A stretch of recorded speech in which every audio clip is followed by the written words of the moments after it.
For the AFL Hunter Central Coast, this is the Mark and the Mike podcast with Oliver Croft. G'day and welcome to the Mark and the Mike. I'm Ollie Croft, and this week on the show we'll be catching up with Ian Grandland medalist and 2024 premiership player from the Newcastle City Blues, Joseph Miller. Joey has had the honour of wearing the navy blue of Newcastle City for 6 years, as well as being a part of the iconic back-to-back City premierships in 2024. Joey plays in the backline and was a part of the Men's Cup Team of the Year in 2025. Joey was also coach of the Men's Plate Premiership team in 2023 and in the same year won the Ian Grandland medal as league's best and fairest for the Men's Plate competition. He's done all this on the AFL Hunter Central Coast, but originally comes from Hobart.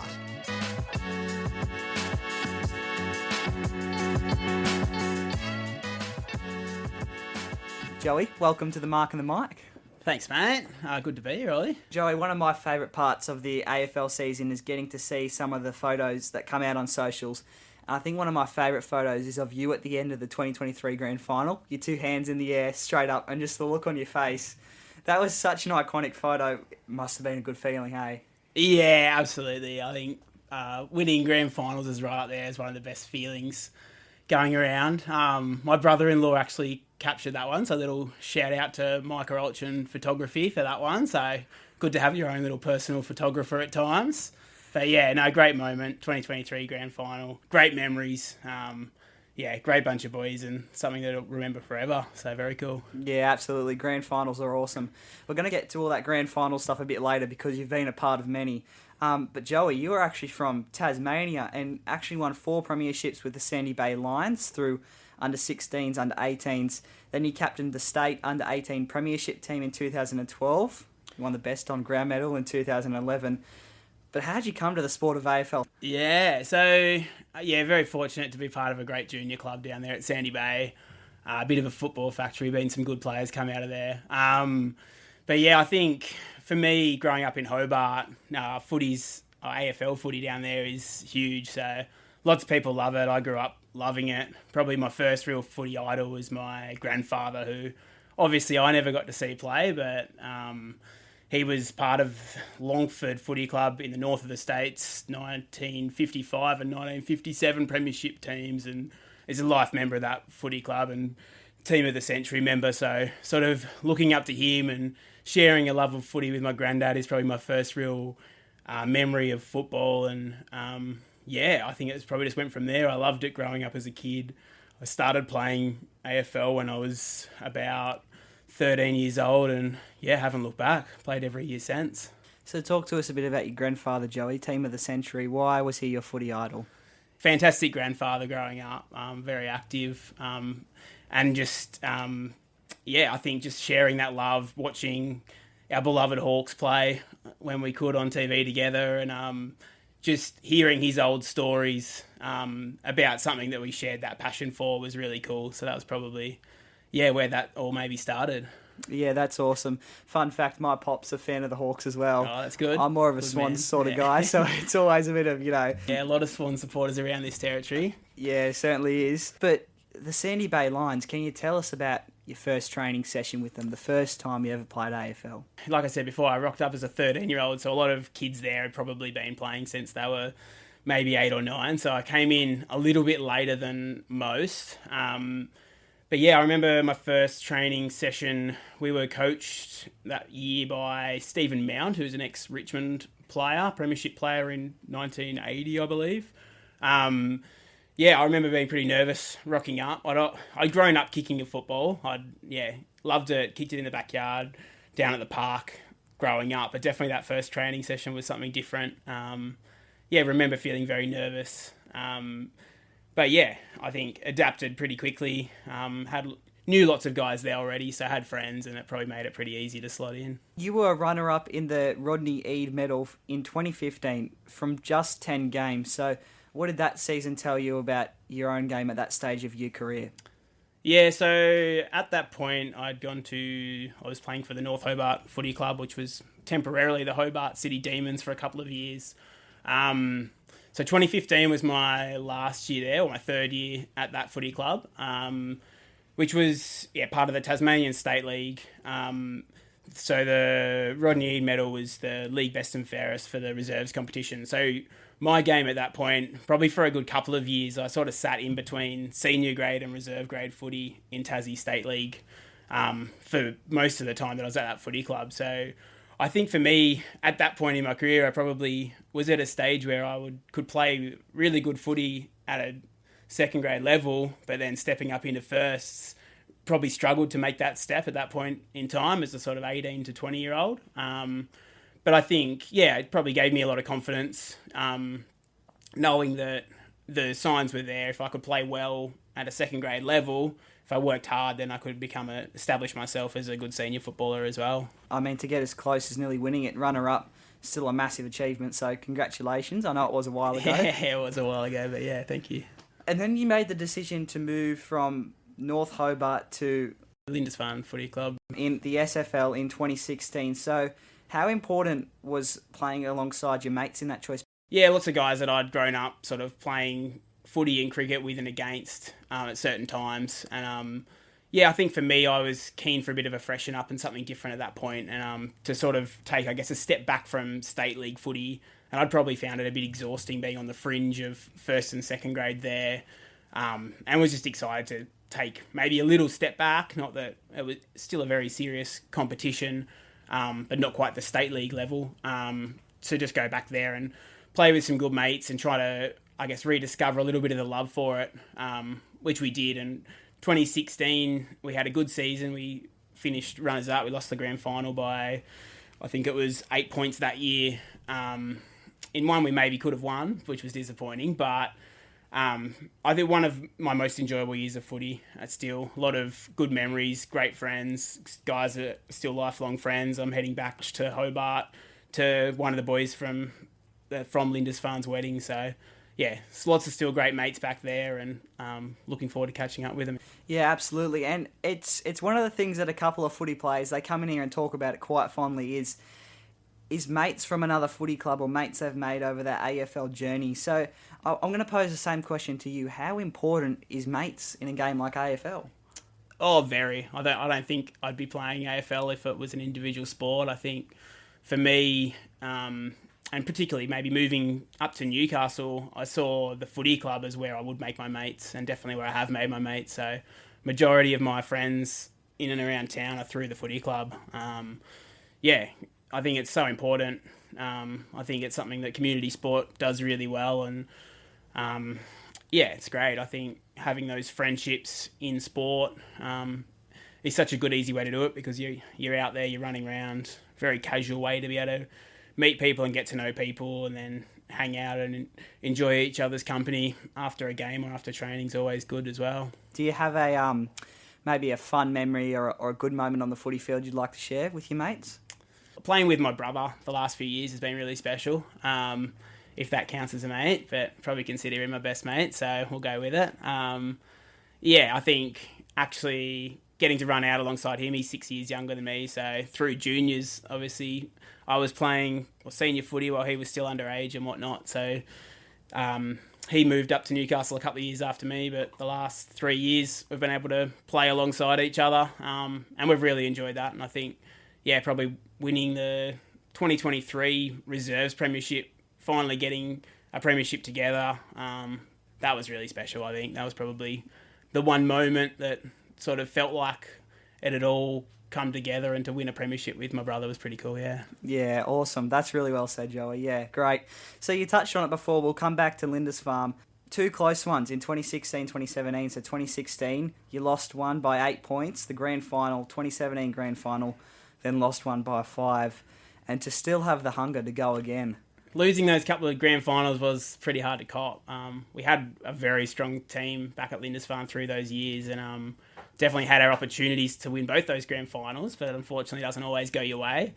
I think being a part of those teams and the friendships that you form still, I guess for me, kept that hunger there and still wanting to have that success. I'll probably be lying if I didn't say there was times when it was sort of in my mind as to whether I wanted to be playing and put myself through that pain again, because our footy club at the time had been in by the time we finally got one, we broke a 29-year premiership drought. But the footy club had lost 5 grand finals in the last maybe 10 or 12 years. So they got close a lot of times and sort of had that bridesmaids tag attached to them. And it probably for a while there felt like, are we cursed? Are we ever going to actually be able to get one? So yeah, it was tricky at times, but definitely playing with your mates and having that drive to try to finally get there and knowing that if we could get there, how special that would be, definitely kept us going. Absolutely. Then, as you said, the 2018 premiership came, ended that 29-year senior drought. Can you describe the emotion, not only in the rooms, but the club after when that final siren went? It must have just gone off, Joey. Yeah, it was very cool. We were very fortunate that year. So, yeah, like you said, broke a big premiership drought. The same day, everything fell into the line for the footy club. So there was 4 grand finals being played that day. So all 4 of our teams made it. So our seniors, reserves, our women's team, and our under-18s, and all 4 managed to pull off wins in the grand final. Oh, wow. Was pretty unbelievable. So something that it was the beginning of women's football in Hobart, pretty much. So it was the first time that a club had won, I think, 4 premierships in Tasmanian footy, really, or maybe since the 50s where they might have counted an under-16 flag in it. So it was a bit of a history-making day for the footy club and really special to be a part of that.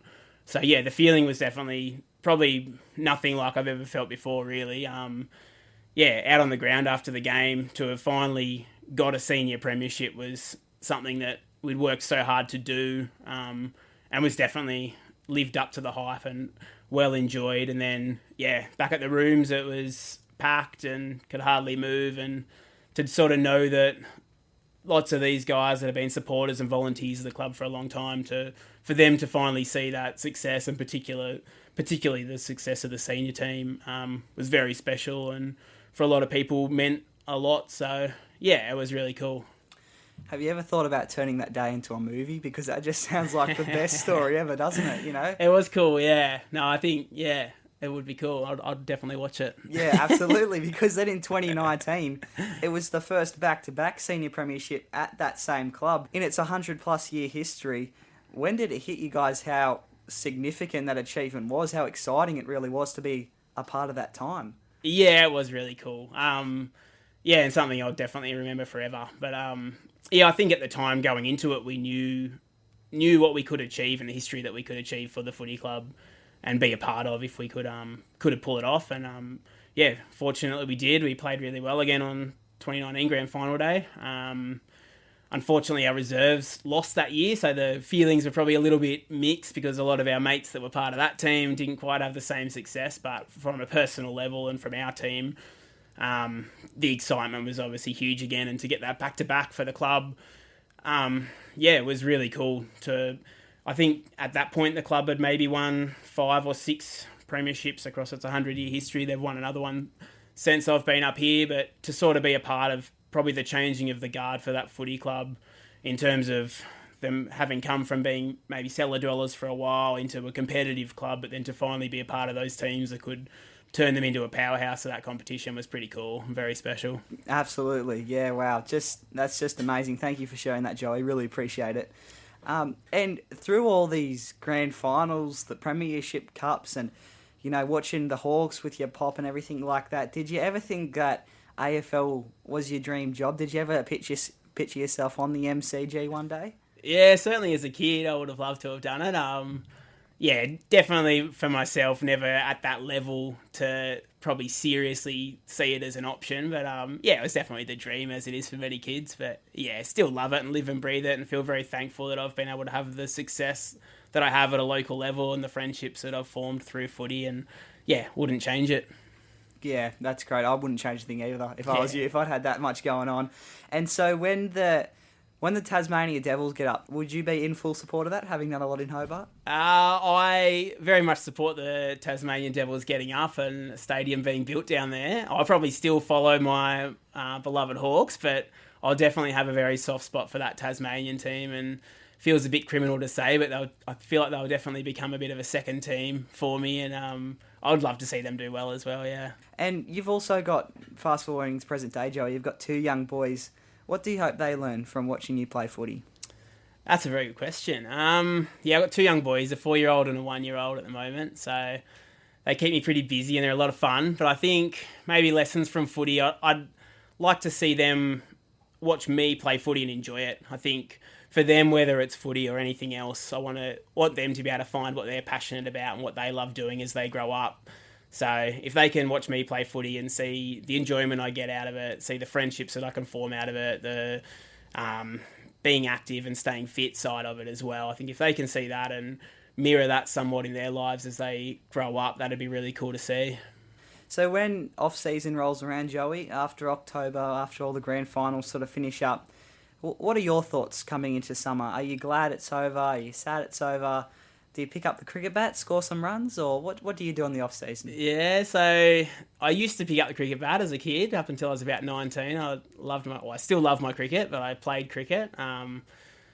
These days, I guess it's a bit different as a dad. I think comes to the end of the footy season, it just feels like finally get to have a little bit more time at home over a weekend with the boys and my lovely wife. But yeah, I think for me, I think I get to the end of a footy season. It probably depends a bit how it's finished up. I think there's, at this stage at least, I'm still always sort of keen to go and get going again when pre-season rocks around. But I think often when you get to the end of the season, it's kind of nice just to go have a little bit of a break and enjoy that family time and watch a bit of cricket these days, yeah.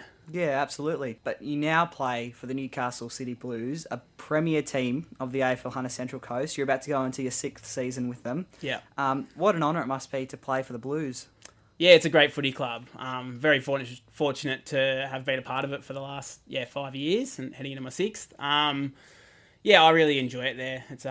It's a great club, great people. Feel like I've probably established myself there now as a bit of a leader, which I enjoy. We've been lucky to have a bit of success along the way, and hopefully we can get a bit more.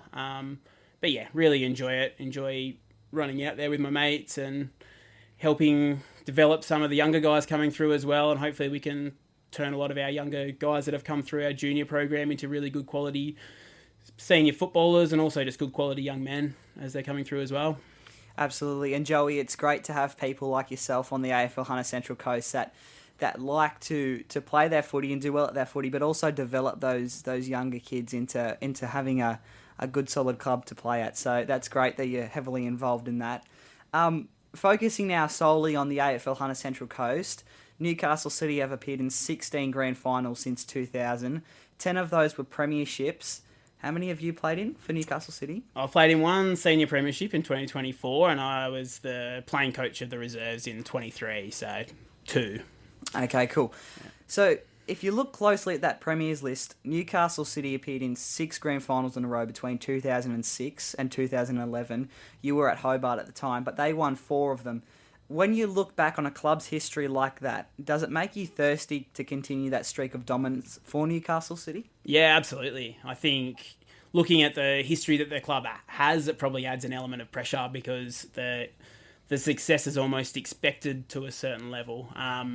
But there's guys around at our footy club now that were around at that point, and it's great to see the leadership that they bring in terms of a winning culture and...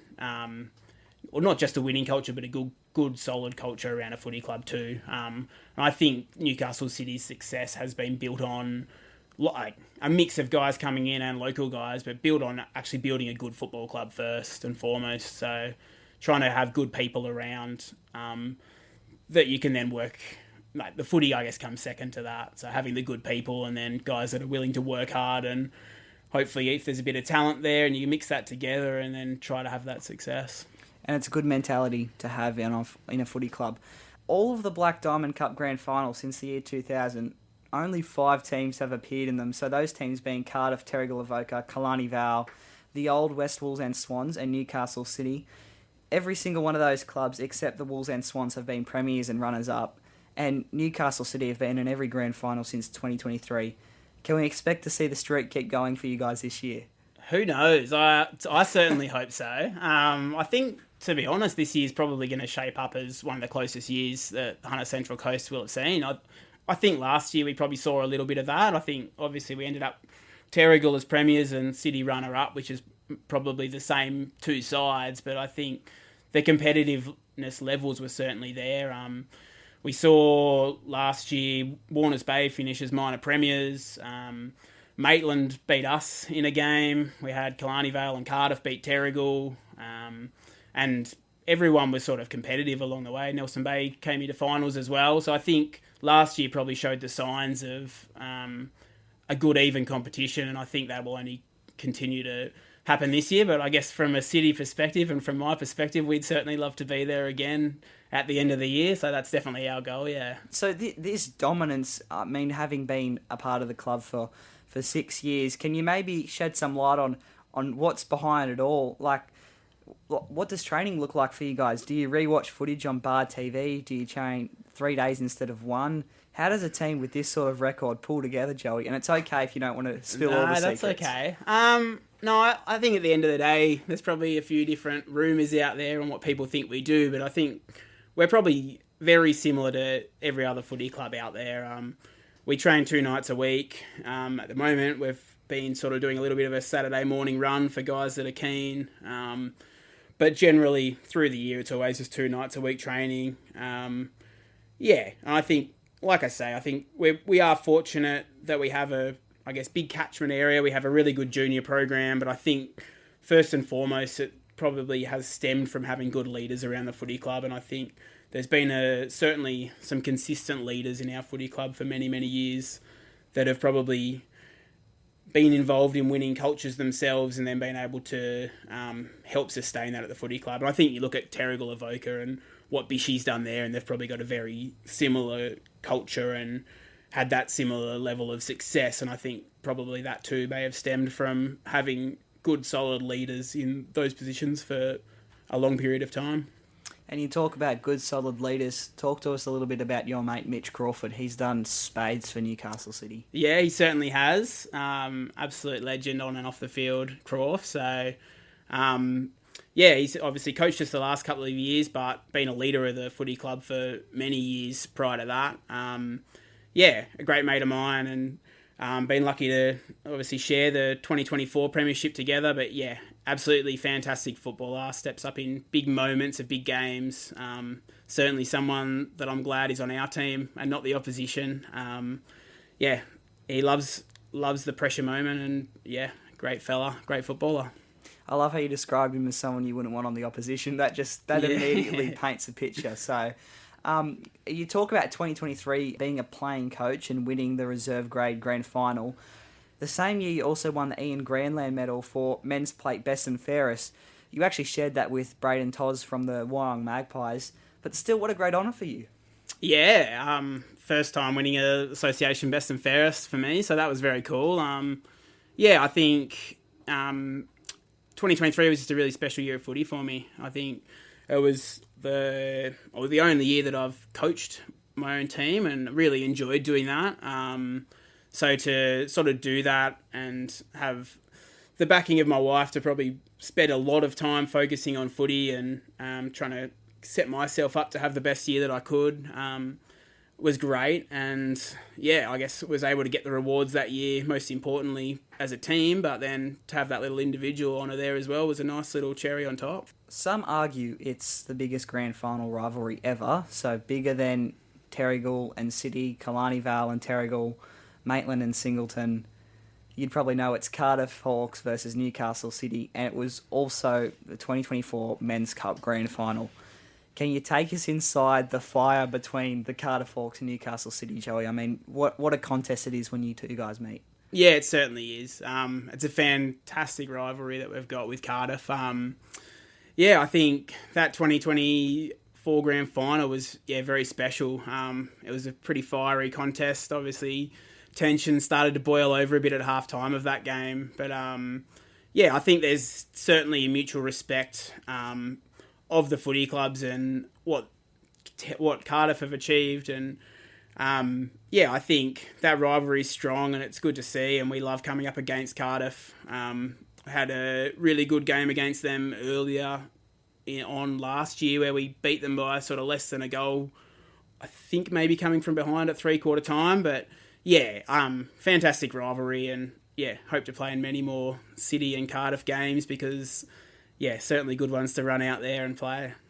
Yeah, absolutely. So continuing the story, can you take us inside that 2024 grand final? What time did you get to the ground? What was the atmosphere like in the change rooms before? And this grand final, you're going up against Cardiff's very own Jack Pratt and his troops that come fresh off winning the minor premiership. Well, you guys, how did you feel? What was it like? Yeah, testing me there, Ollie. I don't remember what time that game was, so I couldn't have any idea what time I rocked up at the ground, but it's generally get there for the start of the game before, we might have got there a bit earlier, because I think our reserves were playing in the grand final earlier on that day, so I think a lot of guys rolled in throughout that reserves game, depending on what time they wanted to get to the ground to try to prepare themselves as best they could for our grand final. It was lots of big feelings, I guess. It's always nerve-wracking heading into a grand final, no matter who you're playing against. And I guess having that rivalry there added that extra little bit too, maybe. But, they had a fantastic year that year. They had a fantastic team as well, and we had some really good games against them.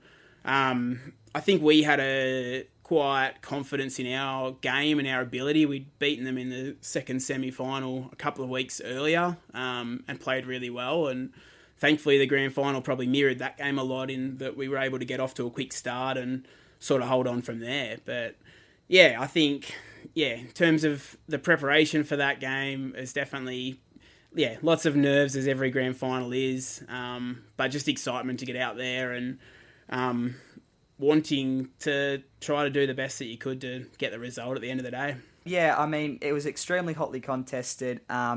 44 points later, you had the win and back-to-back premierships. Must have been good to do it for the men's cup side. Yeah, it was very cool to get that senior one. I feel like being a senior premiership player at a footy club is a great honour. Something that you can, I guess, wear as a bit of a badge of pride, just to know that you're a big part of that club's history. So it was very special to do that as part of the senior team, following on the year earlier doing it in the reserve. So it was exciting.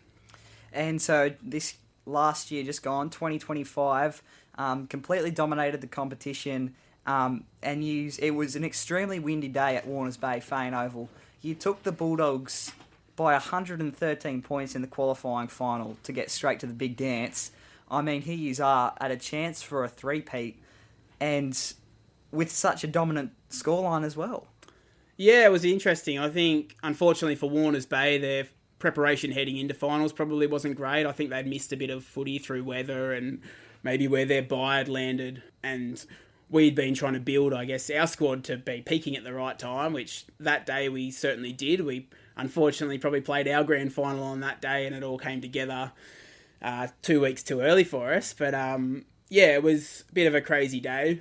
Definitely didn't expect to be such a one-sided contest. I think Warners Bay is a fantastic footy club. I think they got some fantastic players there, and I expect they'll bounce back and be raring to go this year. So let's break down this 2025 grand final being the most recent one. We've broken down a bit today, but this was, this is the chance for Newcastle City's three-peat. And did you guys think much about the history behind it before you went into the ground, or? I tried not to think too much about that. I think, obviously, it's in the back of everybody's minds. It would have been something that would have been really cool to achieve, but also, obviously, something that is really hard to get. And both City and probably, until this one, more recently, Terrigal have had the chance to have won back-to-back premierships a couple of times and been unable to get that third one in a row, which is really, really hard to do. I think there would have been an element of guys thinking about it, but for us it was trying to think about the process that needed to happen rather than the end result. So then the siren's gone and it's anyone's game now. Early on, did the game feel like it was going your way at all? I don't think it ever felt like we were in control. We certainly felt like we were in the game and had our opportunities. Unfortunately for us in the second half, Terrigal just had a bit more fitness maybe, and they ultimately just played better than us all across the ground and ran away with the win. But we were competitive with Terrigal throughout the year. Probably felt at the end like we'd let an opportunity slip. We didn't feel like we'd played our best game of footy, but that's footy sometimes. Everyone goes out there, you want to play your best and you're trying to play your best, and sometimes it'll all come together. But as much as all your plans you will have ready to go, sometimes you win them, sometimes you lose them. Yeah, absolutely. Well said. And so as that pressure built to, try and keep your hand on the cup for the third year running, what was being said on field? Was it like, just keep going? Is it on your man? Is it, if you're tired, you're tired, go to the bench? What's being said? Yeah, probably a bit of all of that. I think it was just trusting our game plan and our process to try to not have to flip everything and change everything just because certain things started to fall Terrigal's way a bit more in the game. But yeah, unfortunately for us, they ended up with the chocolates at the end of the day. We know that we have what it takes to win grand finals. But yeah, last year just didn't quite happen for us. Yep, and that's okay. That's just part of the game sometimes. Joey, Newcastle City and yourself personally have won so many grand finals. It'd be wrong to finish on the one that you've most recently lost. So I'd like to actually play it when I'm interviewing juniors on the podcast. I like to play a game called Off the Boot. We give you some rapid fire, pretty simple questions to get to know you sort of a bit on and off the footy field. Really easy. You all right with that? Sounds good. Let's see how we go. All right. So preferred position? Back flank. Left foot or right foot? Right. Best ground to play at? North Hobart Oval. Night game or day game? Day game. Favourite colour? Blue. Favourite sport other than AFL? Cricket. Favourite off-season activity? Hanging out with my wife and my boys. Awesome. Gatorade, Powerade or water? Water. Least favourite fitness drill? 2K time trial, which we've got tonight. Okay.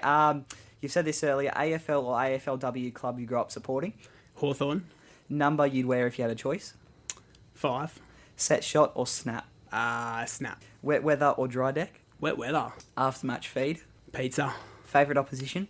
Cardiff. Favourite opposition player? Oh, that's a very good question. I've been lucky enough to play in a couple of rep games, so I've got to know a few guys. I love the way that Alex Hazelwood from Terrigal goes about it. Okay, cool. Yeah. Family member you can hear on the sidelines? Maybe my 4-year-old. Yeah. Awesome. Red or yellow, Sharon? Red. If you could change your jersey colours to 2 colours, what would they be? Well, I'm pretty happy with ours. At Lindisfarne, we wore a navy blue and a light blue, so I reckon their strip's probably my favourite. Cool. And match-winning goal or a match-winning tackle? Oh, I'd still have to go a goal, even as a defender. Awesome. Well, Joey, that brings a close to our interview. Thanks for joining me today on The Mark and the Mic. Thanks for having me, Ollie. It's been good, mate.